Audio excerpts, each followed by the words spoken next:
report released last week by the United Nations shows that the number of new HIV infections in East Asia has declined by 25%, thanks partly to HIV prevention programs. China's Health Minister Chen Zhu says the number of HIV cases is rising, but at a slower rate compared to previous years.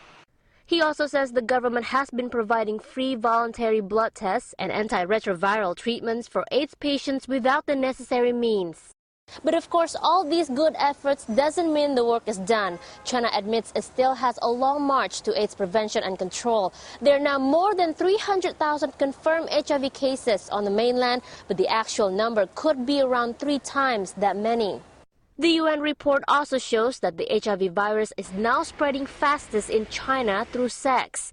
Sexual transmission now accounts for more than 70% of new cases, up 13% from 2007.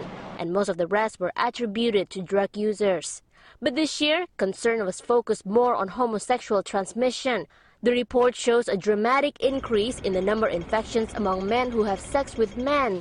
These infections account for about 32% of transmission, up sharply from just 12% in 2007. This changing pattern of HIV transmission is demanding more attention from the government as they've been forced to change their strategy. But in China, there's still a huge obstacle in the way, and that's discrimination. William Valentino is the co-director of the HIV/AIDS Media Studies program at Tsinghua University. We have to understand people living with AIDS are not, just something that you feel sorry for. It's like any other disease.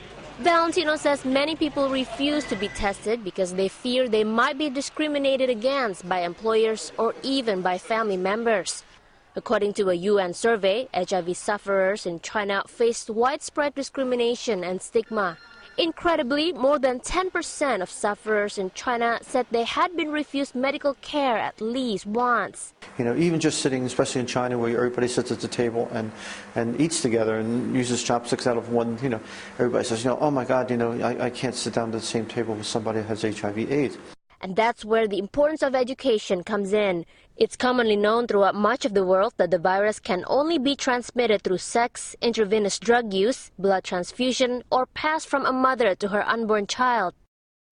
But Valentino says many people in China simply don't know this, and that ignorance has created fear, which then results in discrimination.